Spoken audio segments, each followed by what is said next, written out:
You're tuned in to Compassionate Las Vegas, the podcast where compassion inspires action.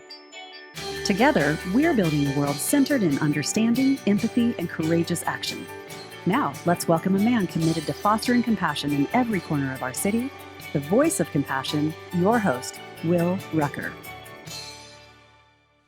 Welcome to Compassionate Las Vegas, the podcast. I'm Will Rucker, and I am thrilled that you have joined us for yet another episode of this, what do we call it, this ongoing conversation about compassion. Joining us today is someone that's very special, someone who is an inspiration to me personally and an inspiration to our movement. And that is none other than Scarlett Lewis. Welcome to the podcast. Thank you so much for having me, Will. It's an honor to be here. Yeah, well, I'm just grateful you had a few moments that we could connect and talk about this Choose Love movement, which the name for me is exactly what the world needs to hear and needs to do. Because choosing love is the thing that not only will save us all, but will cause us all to thrive, at least in my opinion. I agree, Will. And, the amazing thing is that our ability to choose from moment to moment how we thoughtfully respond in life is our superpower as human beings. We have this incredible thing called a prefrontal cortex, and it gives us the ability to pause, get curious, and consider our best response. And learning about the brain has been absolutely fascinating for me during this process of really healing for me following a horrific personal tragedy, which stopped me in my tracks and made me literally do a 180 in my life and dedicate everything that I have to being part of the solution to what we're seeing today in our world. Well, I want to talk about that before we get to your story, just as a foundation for our podcast and for the conversation. I want to hear what compassion means to you. So how do you define compassion? Well, it's interesting. So we have a formula for being able to thoughtfully respond with love. And I will say that compassion is our fourth character value. We'll talk about the entire formula. Everyone will leave today having this as a skill and tool in their tool belt of life. But our fourth character value is compassion in action. And we added the in action because that is such an important part of compassion. It's the opposite of anxiety, positive action. And so we wanted to highlight that in our character value. And literally compassion for me means identifying a need in yourself or someone else, and then actively doing something to help ease that need. That need could be suffering. That need could be really anything, but it is the outward focus. It can be inward as well, but it's also being self-aware of how you're doing, but also socially aware and how other people around you are doing as well. That's so important. I think both aspects of that are very much needed. And I always mention that compassion is a skill. It's something that you can develop, you can get better at. Just like you learn to play the piano or the violin, you can learn compassion. So I love your framing of it. For those that don't recognize your name, I think they will absolutely recognize the starting point for this Choose Love movement, which was Sandy Hook. So please share just a little of your background and really what brought you to this moment. My son, my 6-year-old son, Jesse McCord Lewis, was one of the victims at Sandy Hook Elementary School, where he was gunned down in his first grade classroom alongside 19 of his classmates and 6 educators in what is still the worst mass shooting in an elementary school in American history. Obviously, it's obvious to me at least, what happened that day was 100% preventable. The other obvious thing is that what we've been doing up to that point wasn't working. And so I decided to really go on a mission to find the solution and then spend the rest of my life making sure that our children had access to that solution. And I will tell you that choosing love wasn't necessarily my idea. That idea actually came from a chalkboard message that Jesse had left shortly before he died that I found after the tragedy. And he had written 3 words in 6-year-old vernacular and spelling because he was just learning how to write. But those 3 words were nurturing, healing, and love. When I saw those 3 words, I realized that there was a spiritual awareness that he had, most likely, that he wouldn't be around for very much longer. He wanted to leave a message of comfort for his family and friends, which it definitely was. But I also realized that that was the solution. That if the shooter, by the way, who was a former student of that elementary school, who had gone to first grade classes in those very classrooms, if he had been able to give and receive love, if he had been able to manage his pain, that tragedy never would have happened. And the solution was right there in 6-year-old handwriting on our kitchen chalkboard. And I thought, wow, how simple. But of course, simple isn't always easy. And so I took literally that message and invited doctoral professors, neuroscientists, psychologists, psychiatrists, and even more importantly, educators and social workers and counselors in, and asked them, how do we get more of this nurturing, healing love in the classroom, in our homes, and in our communities? And that's where the Choose Love movement was born. Scarlett, I'm going to break for just a moment because you're such a great guest. Like talking with you and having this conversation, I mean, it's just perfect just from a production standpoint. This is a heavy topic, so just taking a little, breather for our audience and for ourselves. But you are so adept at telling this story and framing it in a way that is powerful and accessible.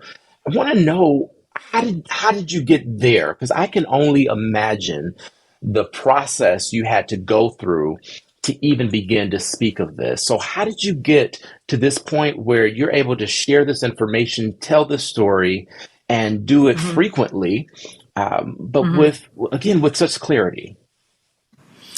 That's a really great question. And I will tell you the process. It started out really on my mom's couch, having another mom come visit who had lost a son to violence. I had never met anyone up to that point who had lost a child to violence. And I was riveted because at that point, I wasn't sure if I would survive. And I mean, simply because of the amount of pain that I was in.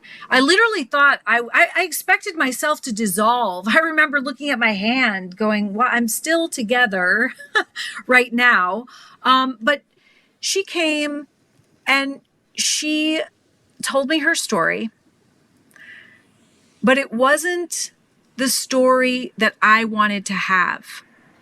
Her future was not what I wanted. And really, it was a great service to me because I was able to say, thank you so much for sharing your story. I know I can survive this now. That's your story. And I think I realized in the moment that there wasn't a roadmap for where I was going to go, that I was going to have to create it, that I could choose what my future looked like. And I had a 12-year-old son at the time. I'm a single mom. He was looking to me.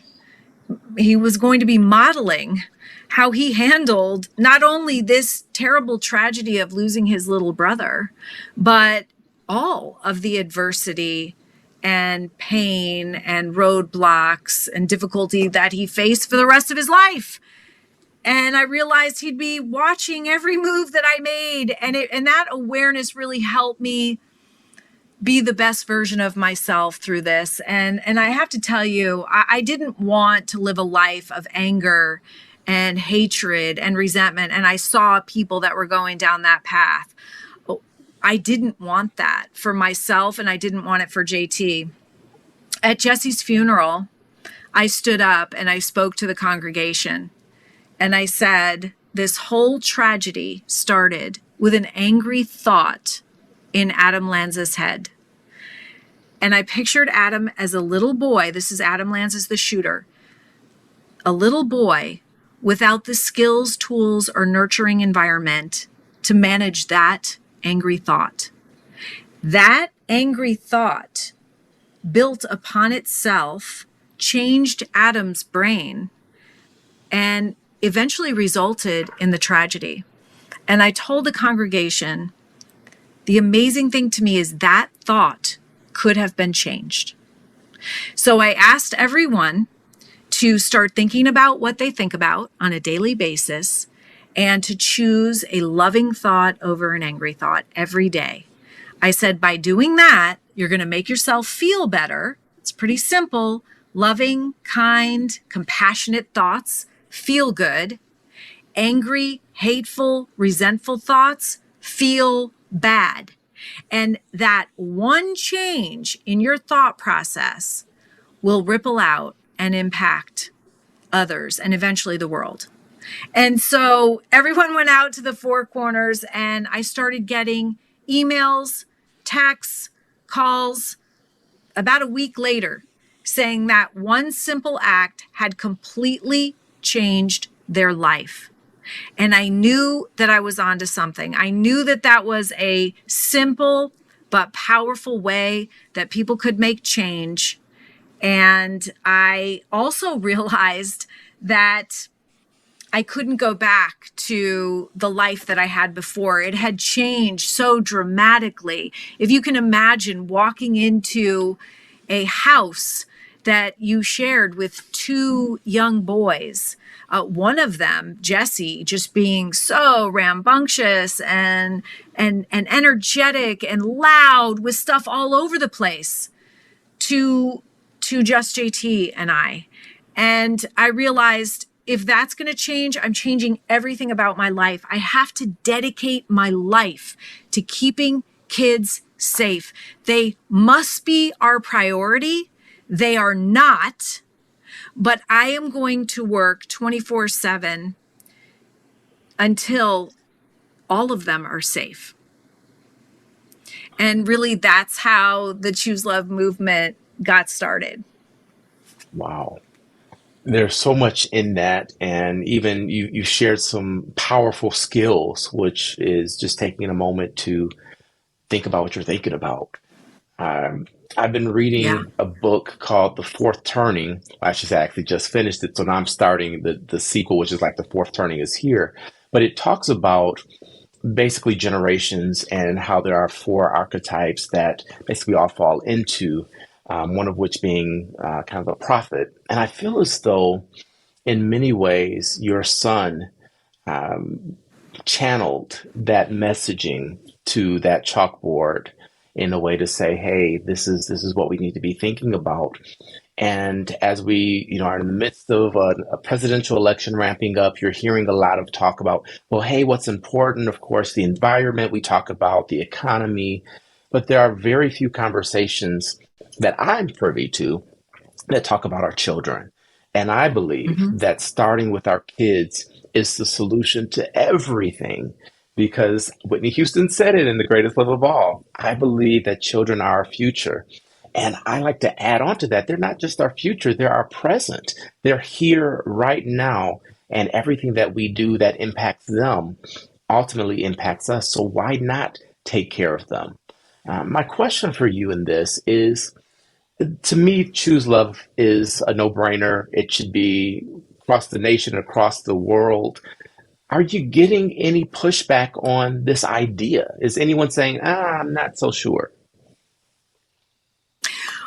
Well, sometimes I joke and say the reason I called it Choose Love was so that nobody would ever look at me and say, choose love, that's a really stupid idea. But there isn't a lot of pushback. I think that we include a lot of essential life skills that maybe people don't necessarily have, and so don't prioritize and value, and so question whether they should be the one teaching them. Like how to have healthy relationships, how to make responsible decisions, how to take responsibility for where you're going, how to focus your thoughts, how to get in between what's happening and your response, to choose a loving response. There are lots of different, actually, essential life skills that I didn't have as an adult. And so really what I did was do a lot of research, talk to a lot of experts, and I synthesized the best of what we know our children need to flourish. And I put them in one program, and I made it no cost, because I believe that this would have saved not only Jesse's life, but it would have saved Adam's life as well. And it can reduce and prevent so much of the suffering, the root cause of not only violence, but a lot of substance abuse and mental illness as well. So it is a proactive, preventative approach, whereas normally we react with the way our brains are wired. We focus on the problem, and we've seen what we focus on grows. So whether it's gun ownership, whether it's drugs, whether it's mental illness, all of these things, we're focusing on the problem while it's growing, when we really should be putting some of our resources, time, energy, and money directed to the root cause, because we can actually reduce and prevent the suffering before it starts. Or if it does start, we can give kids, and by the way, big kids, same skills and tools, the resources they need to manage that pain before it takes them down and maybe those around them. Wow.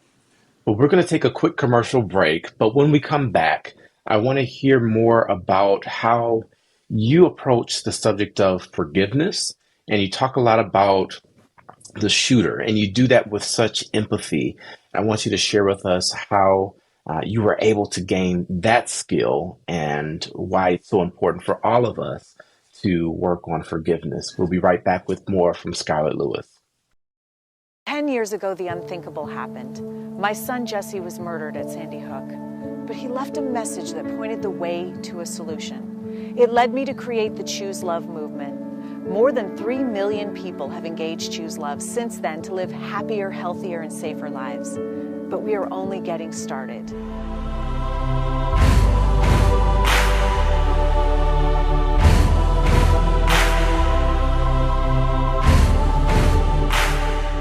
In our most recent survey, 73% of educators reported students getting along better in their classrooms.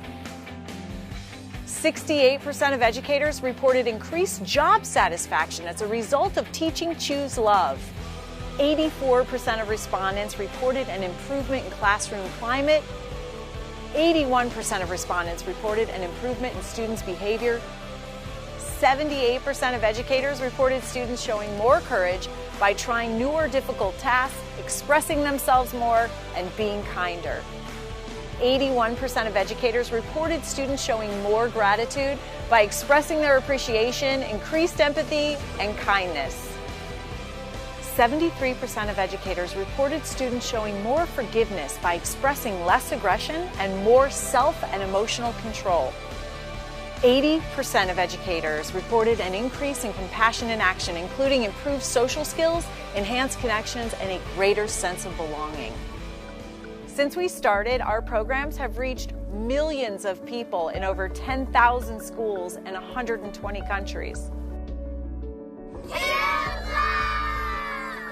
We offer Choose Love for free because we know the world is a better place if every person, every school, every community chooses love. So much has been accomplished these past 10 years. But imagine if we could double the number of people who choose love next year. Imagine if we could have 25 million people involved in Choose Love by the year 2025. Choose Love gives kids and big kids the skills they need to learn from, grow through, and be strengthened by difficulty. We all want to love and be loved, and we also have experienced hurt. We can become stronger and even more capable of helping others when we choose love. Thank you for choosing love and being part of the solution. Choose love.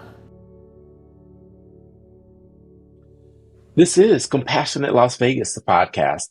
I'm Will Rucker, and our guest this week is Scarlett Lewis. Her story is so impactful, and she's been sharing some really good tips already. Before the break, we decided we wanted to move into the subject of forgiveness. So, Scarlett, how do we even begin to do this? I couldn't think of a harder thing to forgive or to move past than what you experienced. How are you able to even speak that individual's name with compassion and empathy, and how did you get there? That's a great question, Will. And I didn't react like most people did after the tragedy. I saw a lot of people blaming Adam Lanza and his mother. And they are responsible for the mistakes, the heinous mistakes that they both made. Adam in doing the actual shooting and his mom for giving him access to the guns. Absolutely. But I thought about it and I realized that if it was really all their fault, then it would never have happened before and it would never happen again. But we've had over 350 school shootings since Sandy Hook Elementary School. So whose fault is that? And I took a step back and I realized also that hurt people hurt people. And I realized that someone that could have done something so heinous must have been in a tremendous amount of pain. And while I was out speaking on behalf of Choose Love, I would literally have people that had gone to school with Adam. They would approach me. There was one young man that was in a college course to become an educator. He literally stood up in the middle of my talk and he said, I went to school with Adam. He said, I watched him being bullied by everyone. And he said, I didn't do anything about it, but I want to now. And that's why I'm becoming an educator. How beautiful. But that just proves, I mean, he was in a tremendous amount of pain. And we could have addressed that pain and it would have prevented the tragedy. So really, compassion helped me get to forgiveness. I too was a single mom. I too had struggled, like Nancy Lanza, to get help for my boys. I too was met with resistance. And so I understood the journey that she went through. And she was doing the best she could do with the skills and tools that she had with very little help. I felt compassion for them. And that facilitated forgiveness almost right away. And I will tell you that forgiveness is the only way I know to cut the cord that attaches you to pain. Remember, I wanted to move forward having a life of joy and happiness. I wanted to model this for my son. Jesse's older brother was 12 years old when Jesse died, and I wanted him to have a good life. But I realized the only way we could do that was through forgiving and making that choice. Now, I also learned about forgiveness because you make a choice to forgive, but it doesn't mean that you don't fall back into anger. So there would be the first Christmas without Jesse, my first birthday, his first birthday, Mother's Day, Valentine's Day. All of these things were very difficult, and I would feel anger, but I would take a step back, take a deep breath, and forgive again, and be able to move forward in my full power. Not that feeling anger is a bad thing. Anything that we feel is okay, but I didn't want to have prolonged anger, and I didn't want to drink the poison of revenge and hatred. And I could see myself going down that path. It was a deliberate choice that I made, and it was the most important choice in my healing that I could have done, because I feel now, after walking this journey for 10 years, that when anger is present, it inhibits healing. The anger is kind of a buffer to your personal healing. And if you can get beyond it, then you can find the compassion and you can really forgive and let it go. And then when you do that, it opens up a whole new world for you. There are lessons to be learned in what happened. You can actually see how you've grown and how your heart has grown even stronger and how you're more capable to face the next adversity that comes your way. That is what forgiveness gives you. Forgiveness is a gift for the person who forgives. And people have been angry at me for forgiving, or at the very least questioning, how can you forgive somebody that murdered your child? And what I know now, and all of the research, the decades of research, by the way, behind the benefits of forgiveness, I realize that forgiveness is for me. It is almost a selfish thing that I did for myself so that I could move forward and be able to have the benefits from the tragedy. And that is actually called, there's a scientific term for it, and it's the foundation of the Choose Love movement and what we teach. It's called post-traumatic growth. We are actually designed as human beings to grow through difficulty. That's why it's there. Now, it's really hard when you're going through it. That's probably not the time to tell the person that, hey, this is a great opportunity for growth. You should be embracing this. You should be asking what the lessons are. But certainly we're all capable of doing that in the aftermath. And that turns us from victims into victors. And that's what I wanted to model for my son. Wow. Forgiveness is for you. Forgive again. All feelings are valid. And post-traumatic growth. I mean, so many pieces.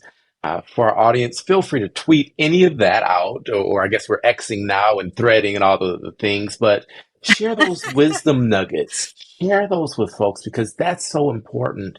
And as we learn to even disagree with each other or have conversations from differing perspectives, all of those tools are important and useful.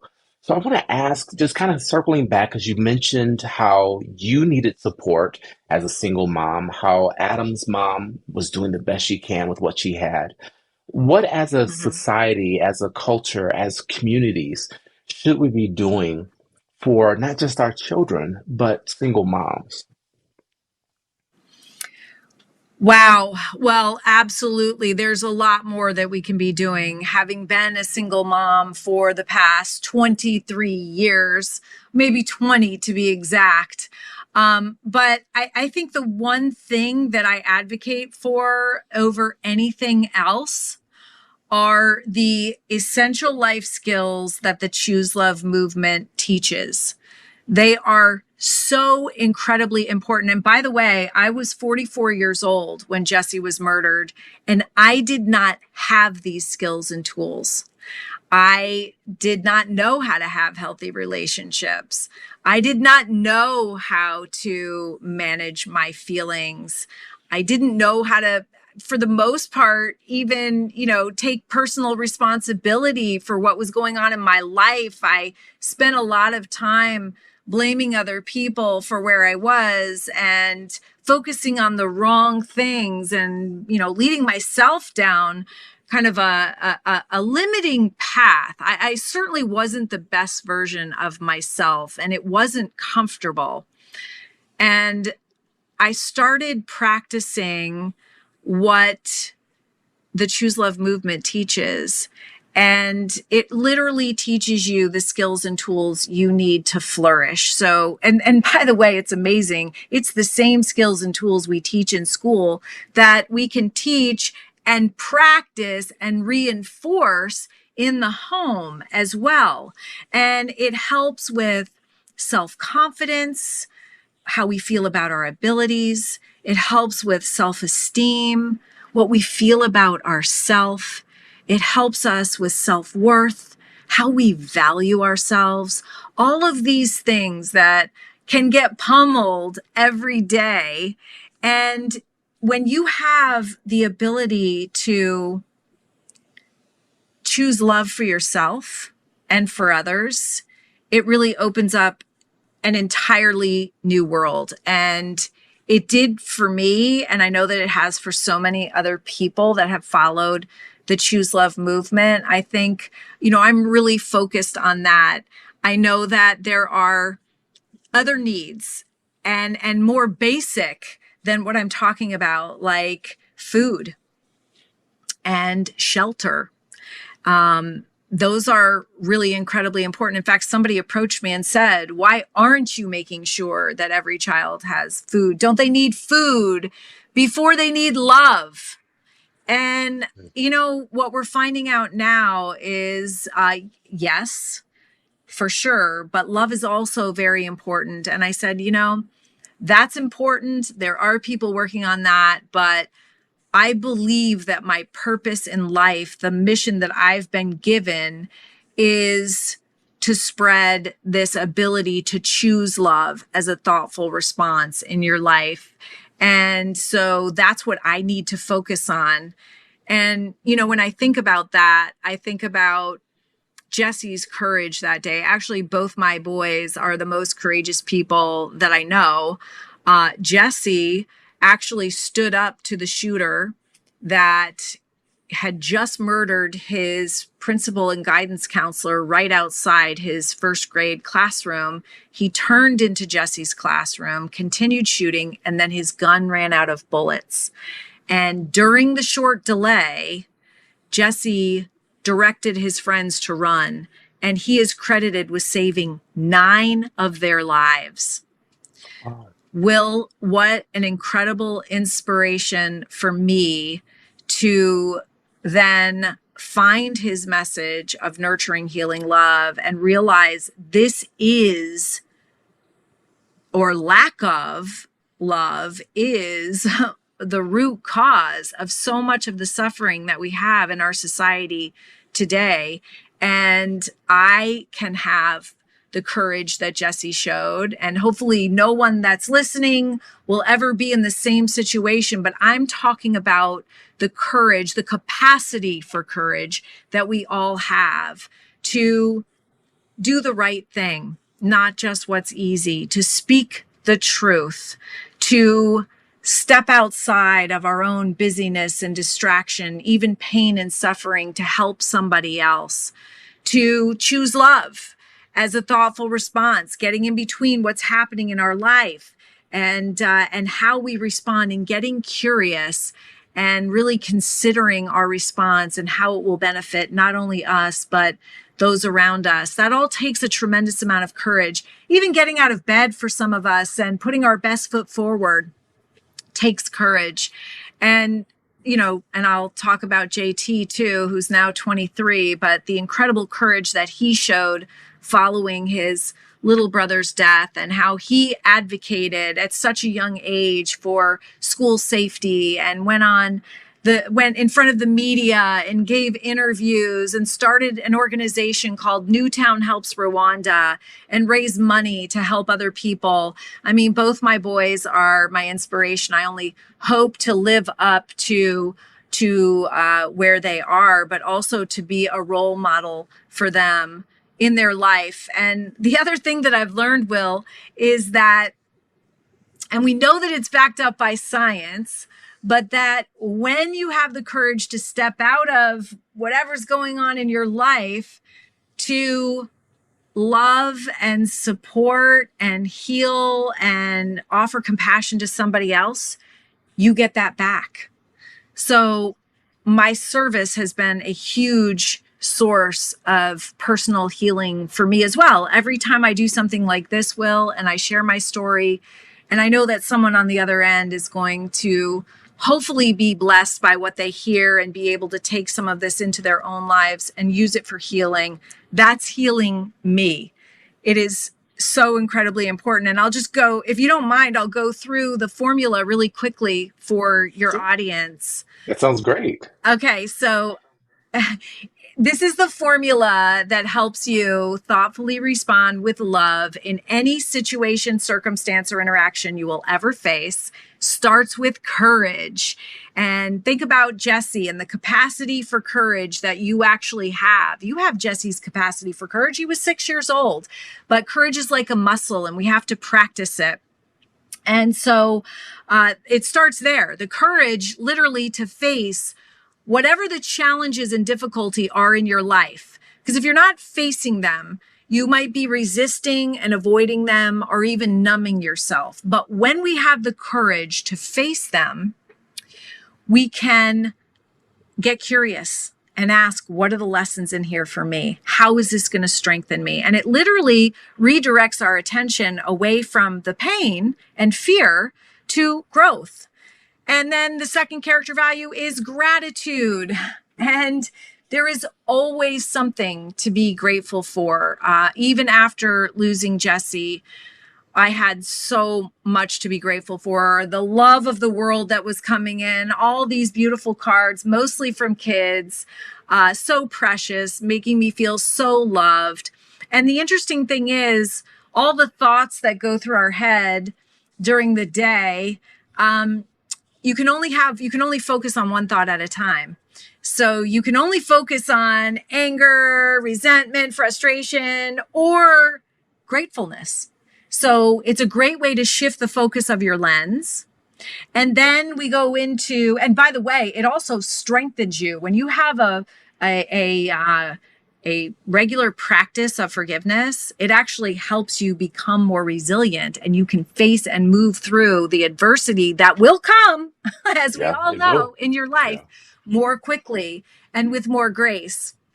And then you can forgive, and forgiveness is the third character value. And we talked about that. It takes a lot of courage to pause and to get curious about the point of pain that the other person has, to consider that, and to consider compassion in action, which is the last character value.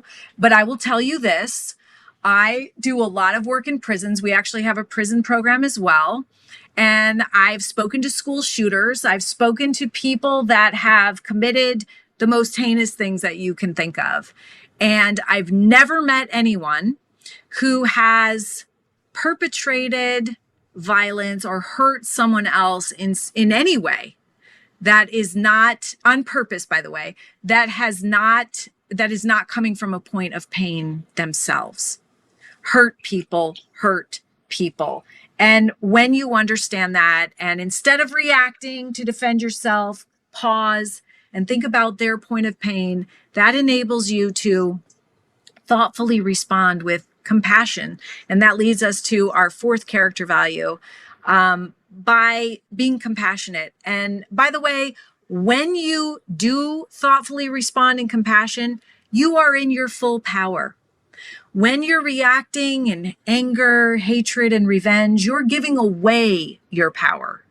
And I might be some kind of control freak, but I always like to be, I always like to be in control.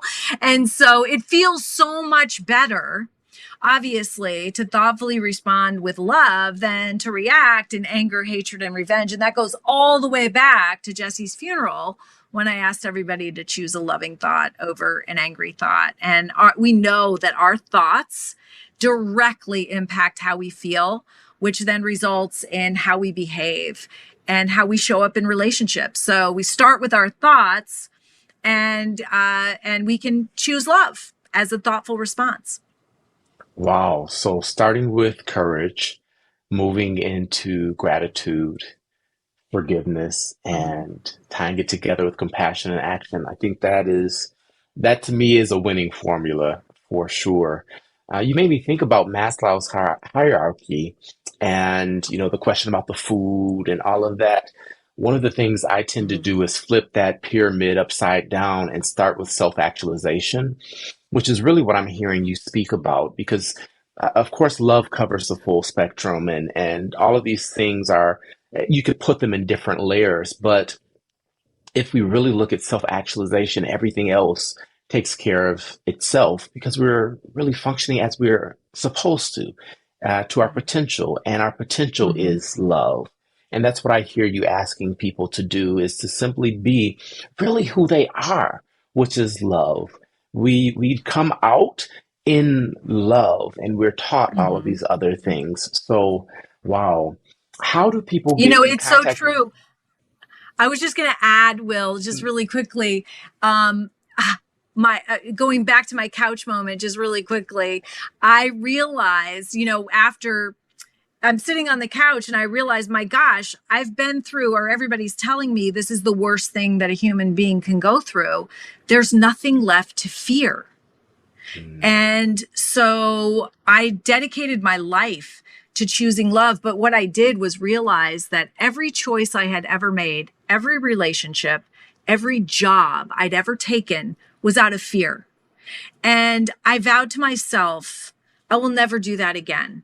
I am going to choose love in my thoughtful responses from now going forward. And it led me to creating the Choose Love movement, but I try to live my life that way. It's not that I do not have fear, but it is that I recognize it and I move beyond it by making a choice for love. I am not controlled anymore. My decisions and choices are not controlled by fear. Fear divides us, fear weakens us, and love unites and strengthens us. And so it's really the most powerful choice that we can make that helps us become the best version of ourselves that we all have inside us. And it's really has to do with taking responsibility for where you are now and where you're going in the future. It's not my fault that Sandy Hook happened. Obviously, I sent my son to school that day and he was supposed to be there by law. But I took responsibility for my thoughtful response, how I responded to that adversity. And when I took responsibility for that, it enabled me to be part of the solution. And that was another really powerful choice that helped me get to this place, this level of healing, because of course healing continues, but I think that I've come a long way in 10 years, and I really went through, actually, Will, a lot of my process to getting there in this podcast. Wow. So what I want to know is, how do folks get in contact with the Choose Love movement? Because I know they're listening, they're like, okay, I need to get this to my school. I need it for myself. How can they get access? Yeah, absolutely. It's actually one of the most important things for school safety. I know everyone is concerned about school safety, and we've done a lot of hardening schools.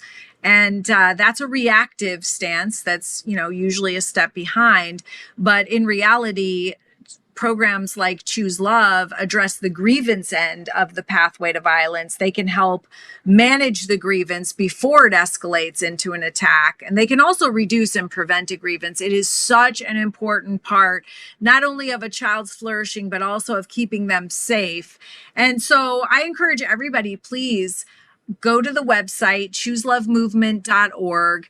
There is something there for everyone. There's a lot of stuff. So be patient while you're going through it. Parents, I wish that I knew what I know now.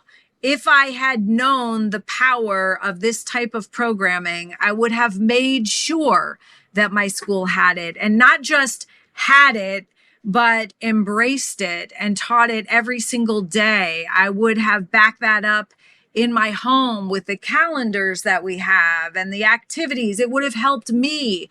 I would have gotten our community involved. I mean, we're going to need to do this because some people don't know that love is a choice because they've never had love. All they've ever known is anger, hatred, and revenge. And I know this because I talk to these people in prisons.